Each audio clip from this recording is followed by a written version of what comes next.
Well, thank you for taking the time to meet with me. I know you've had like a really hectic week with your move and everything, so I really appreciate you taking this time. And I'm super excited to learn about your mom and her beautiful diamond. My name is Sydney. Who is your beautiful diamond made from?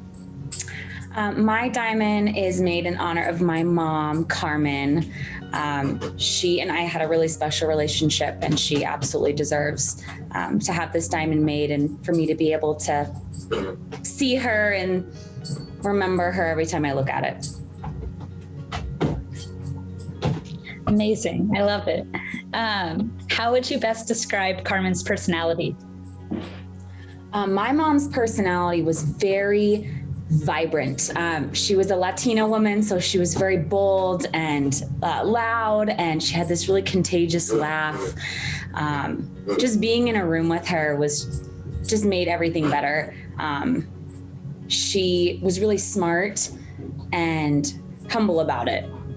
She just had a lot of wisdom to give, and anybody who, asked her questions just kind of walked away from a situation feeling heard and encouraged.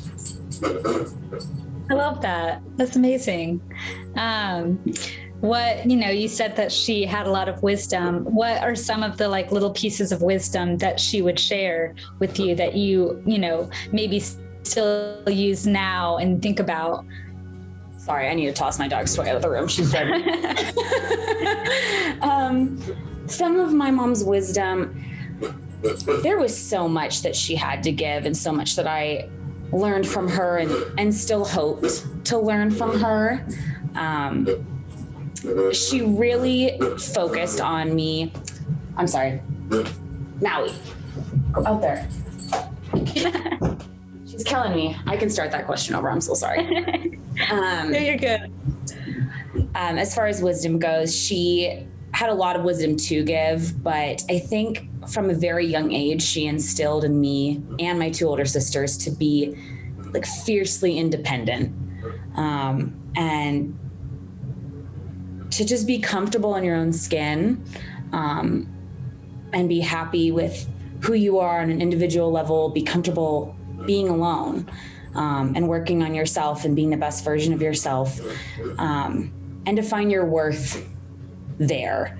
And that's definitely carried me through a lot of difficult situations, like just reminding myself, like, I'm her daughter, and she taught me that I can overcome anything that life throws at me, including losing her. As hard as that has been the hardest challenge to overcome. I'm sure, but I think that's beautiful wisdom that she's imparted on you, and that's beautiful, I think. What was her favorite thing to do? Her favorite thing to do, she loved to garden. She loved to be out in nature. She was a big beach bum. That's where we all get it from.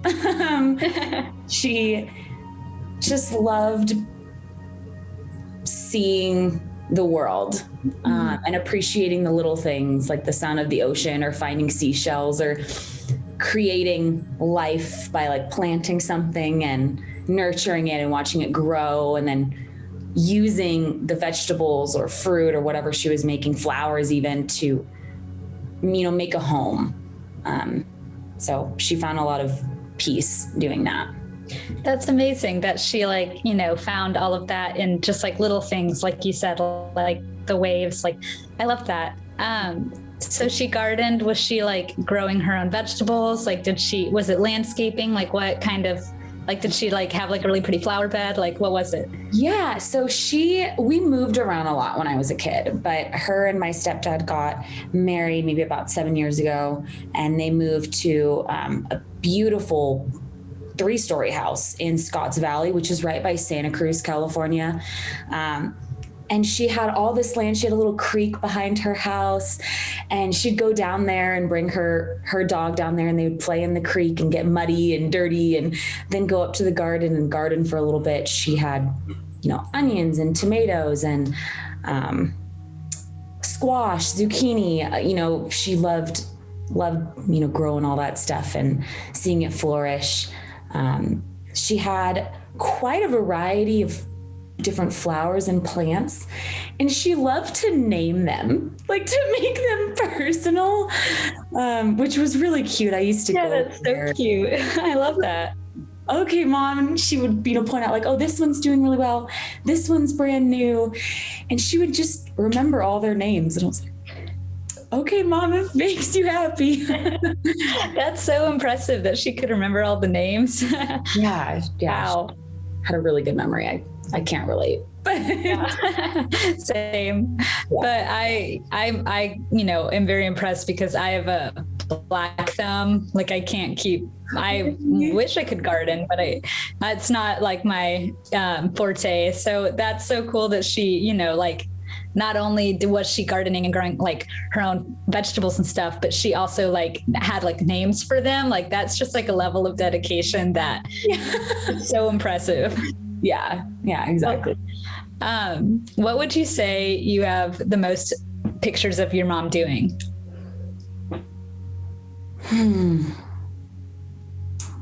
The most pictures I have of my mom,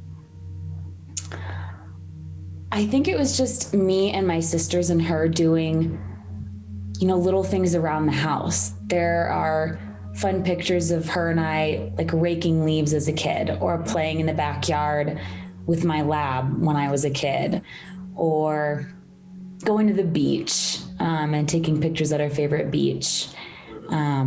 Little vacations here and there, but honestly, it was just kind of us documenting like our everyday lives and us just enjoying ourselves in our own company.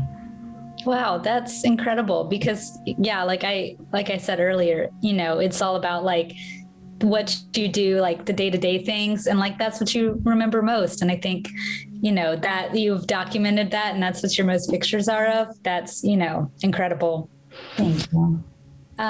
What is just like, or could you just share like one fun memory that you think about when you think about your mom? Like maybe like your favorite memory, like one that is just like the most prevalent in your mind? Yeah, that's so hard to just pick one, but I think just kind of going off of the trajectory I've been talking about, one of my favorite memories of her is a very, very simple one. I used to drive over to her house in Scotts Valley. It was like 20 minutes from me. And sometimes we would just sit out in the garden, or we would, let the dogs play, or we'd come inside and sit on the couch. No cell phones, no TVs on, nothing going on. And we would just talk. And I remember this one time I laid my head on her lap and closed my eyes, and we were just talking, and she was like stroking my hair, and I felt like a little kid again. And we just talked about life and, my, future career, and, her wisdom and things that I wanted to learn from her, and everything in between. There was nothing that was ever off limits with us. We had a really open relationship. And I think about that memory a lot. I think about it a lot. I've had dreams about it even, where I'm back there, laying on the lap. Yeah. So. That's amazing. Wow. Yeah. I mean, I feel like, you're never too old to be like a little kid with your mom, like she'll always stroke your hair, and like, that's beautiful. Thank you for sharing that. Yes, of course. Did your mom ever do anything that would just like drive you crazy? Like playing pranks, singing loud, anything like that? Of course. My mom, she had a lot of funny quirks, and like looking back, I love every single one of them. But at the time, I was like, oh my God, Mom, like stop. She was very social, very extroverted, loved being around people, was friends with everybody. And I can't tell you how many times we would go to the grocery store, whether I was 5 or 15, and we would run into somebody that she knew. And we'd be standing there in the grocery line, and I'm like, Mom, can we go? And she's like, oh, I haven't seen that person in 10 years. And da-da-da-da. And I was like, oh my goodness. But she was always running into people, always socializing, always chit-chatting, catching up. She also, she loved to sing. She had a terrible voice, just terrible, but it was so fun to listen to her sing because she belted out the words like she was Adele. So it was just funny to hear her, you know, sing and dance in the car and just be silly with me. That's so fun. I love that. What, like, was there any specific song she would always sing, or was it just like whatever was on the radio at that time? She really liked Rock Your Body by Justin Timberlake, which is so random. That is random. It's so old. It's like such a like 90s, 2000 song. She really liked Madonna. She liked the Eagles. She liked Adele. So just sporadic, whatever was on, she would jam to. Yeah, those are all good choices. Rock Your Body is a really catchy song. They are. It was funny to see her get into it too. Yeah, I love that. What are like some just like sayings that she would quote a lot? Like, were there any of those, or like just maybe like a piece of wisdom that she just like lived her life by? Yes. My mom had a really tough upbringing. And so she had a lot of sayings that I think she personally lived by and that she also created just on her own as a mom and imparted that to me and my sisters. She was truly the definition of somebody who like rose from the ashes. And I witnessed that, you know, just even as her daughter, not even seeing her when she was my age and younger, and what she had to go through. So she definitely rose from the ashes, and I just commend that, and I admire that so much about her because she became a great mom and a great person, and it's all because of her. It's all because she decided to be that person. And she also, she loved that saying from The Lion King that when Mufasa was coming down and telling Simba, you know, remember who you are.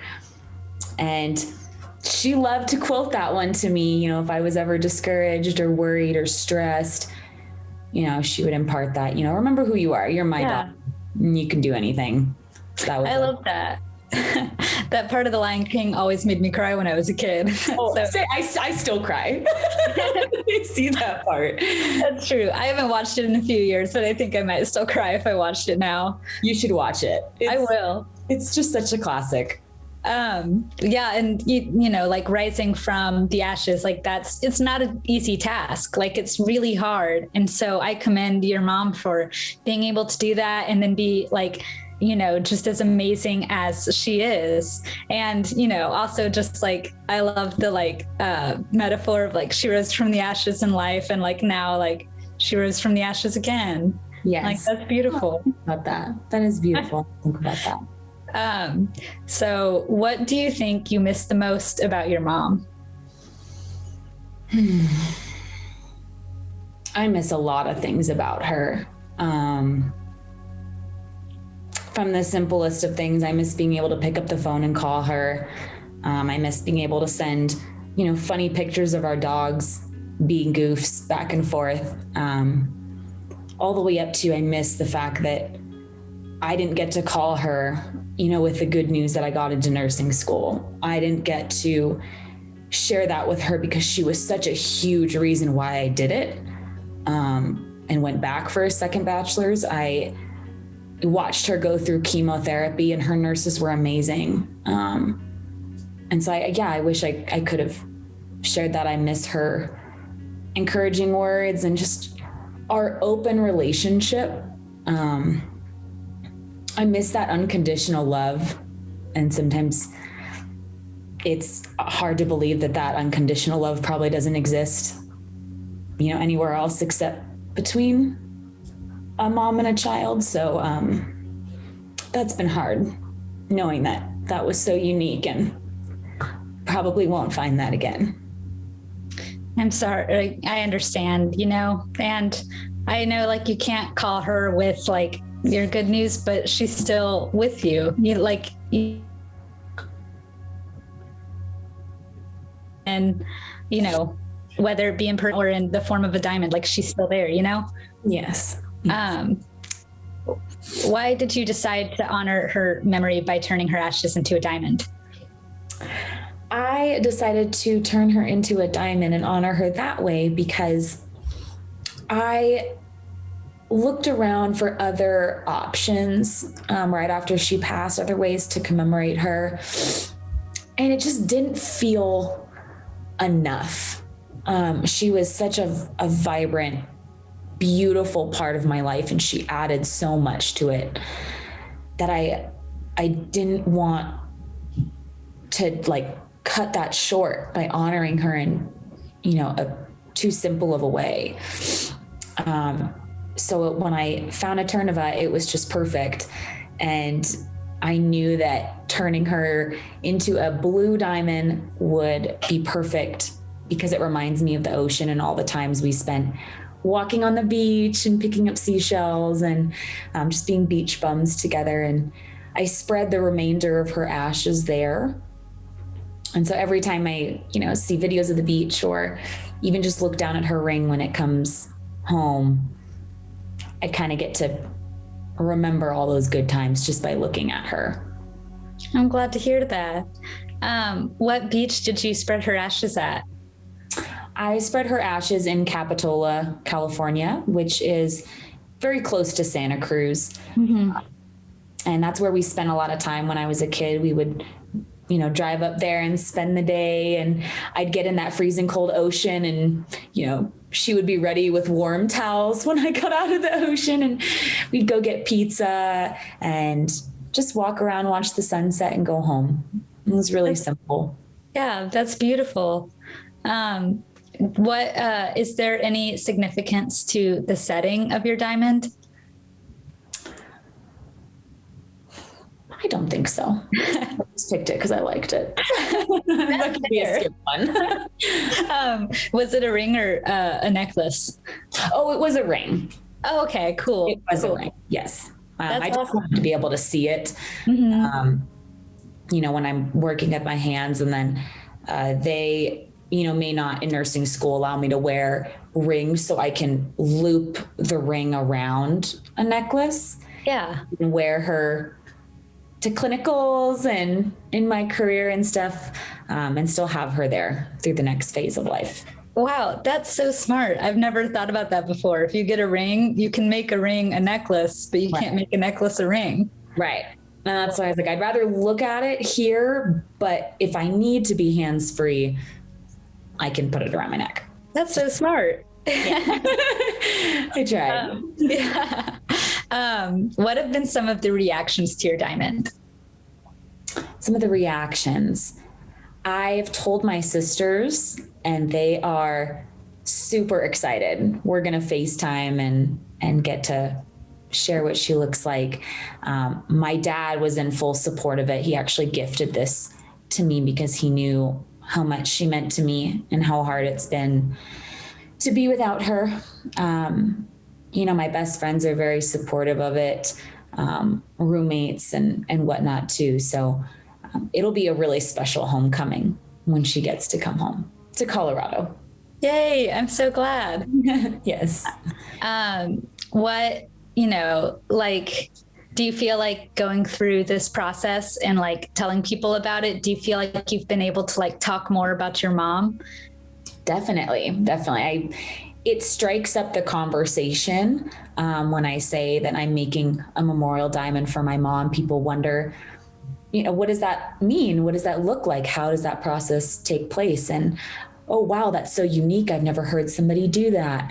And I'm a huge science nerd, so it's awesome to be able to talk about the science behind it, but also just the meaning behind it too. And, be able to share stories about her. And I think the same thing when I wear her. If somebody asks about it, it's a great opportunity to share its significance and who she was as a person. Yeah, for sure. I'm so glad to hear that, because to me, that's what it's all about is it's you have this and now you can share her with the rest of the world. Yes. And if you love the science part, if you ever find yourself in Austin, and COVID's not really is its way out, you should totally come see our lab. I would love that. Yeah, it's really cool. Cool. Yep. I'm fully vaccinated. So as soon as COVID lightens up here, I would love to do that. Yeah, you totally, I don't know much about science, but whenever I'm in the lab, I'm like, whoa, this is so cool. They have all the machines and microscopes, and it's very cool. And their job is so purposeful too. It's any scientist is doing purposeful work right now in this pandemic, but I think it's really special that they know how important and significant every step of this process is. Yeah, the scientists that work in our lab are just the kindest people ever. Kira, I totally feel like y'all would get along amazing. And she could give you the lab tour. Oh, sweet. I'll rack her brain and ask her all the questions too, because I love that stuff. Yeah, just let us know when you're in Austin. So how has your mom's passing affected your views on life and death? Wow, watching my mom's passing, I've never been the same ever since. And I think most of my family would agree. My sisters and I have grieved very differently. And that's totally fine. We support that in one another and understand. But her and I had the closest relationship. I'm the youngest daughter. I went over and, helped take care of her when her nurses weren't available. I took her to her chemo appointments, even in the midst of school and working. From the beginning of the diagnosis till the end, I went, I'd say, at least every 2 weeks, if not once a week over there. Studied with her, hung out with her, gave her meds. When she wasn't wanting to eat, tried to feed her. And I was the only daughter who went that day that she passed and saw her after she'd passed. And it was extremely hard to see just the empty vessel, but the fact that her soul was gone and my mom was gone, and she'd been gone, for a while. At a certain point, she couldn't really laugh or talk a whole lot. She was so weak. She wasn't eating, even for me. She wasn't drinking a lot of water. She was just in bed all day. And my mom was not that kind of person. She was so active. She was strong. And so I knew that she was really suffering, and I knew she was having a hard time. And seeing that and knowing that she's not suffering anymore is pretty much the only thing that brings me comfort, in knowing that she's not stuck in a bed anymore. She's free, and she's here, and she's at the beach, and she's all these different places. She's much more free than she was when she was suffering. But I look at life a lot differently now. I appreciate the little things. And I am really proud of my sisters and I for just how resilient we've had to be. Not having her, not having our mom to talk to, and not having the one person who made everything better. She's the only person that can make us feel better, and she's the one who's gone. So, I try to appreciate the little things. I try to live my life to the fullest. She wrote me a letter several years back after her mom died of cancer. And she basically finished the letter by saying I want you to have a really full life, and I want you to get everything that you want. And I want you to be happy.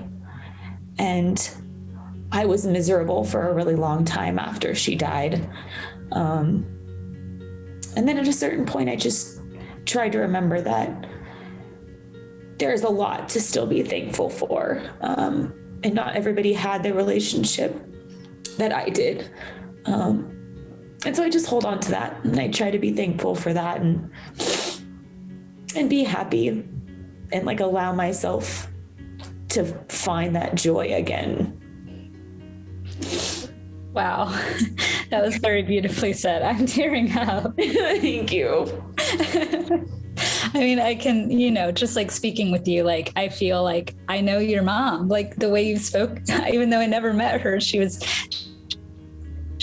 just sounds like the most amazing person. And y'all's relationship, like, you're right, like not everyone has that relationship. And I think that's, so special and beautiful that you had that. And so, thank you for sharing that with me. Yeah, of course. Thank you for listening. Anytime. Is there anything that you think that your mom would want to tell someone watching this video? Oh, probably that's my girl. She'd say that's my girl. She was always very vocal about how proud she was of her daughters. She loved to brag about what we were doing. When my sister had her kids, she'd show pictures of my nieces, and when I would go to her appointments with her and I'd be studying next to her, she'd say like, oh, my daughter's studying to be a nurse just like you guys. And, she would just talk about all of us. So I think if she was here, she would say, that's my girl. Those are my girls. And I'm proud of you. Oh, that's so cute. I can picture it like, just like everywhere she goes, like, this is my daughter. Yes. She had pictures in her wallet. Yeah, she was that mom and grandma for sure. That's amazing. What is something that you would want to tell somebody watching this video? Oh, I mean, I think that anybody who's lost somebody would want those who haven't to appreciate the people that are still in their life. Call them and set aside time for them, and make them feel loved and special, because you're not always going to have that time. You don't get that time back once it's gone. And I think that my mom, again, would just want people to love one another and be selfless and not be cold. Don't let the world make you cold, be kind to one another and love one another. That's some beautiful advice. I appreciate it. Just before we wrap up, I just want to say that I truly appreciate you taking this time to speak with me and share your mom's memory, because she just sounds like the most incredible person. Like, she was so sweet and kind and, proud. And I love that. And I'm, so thankful that I get to share this memory now.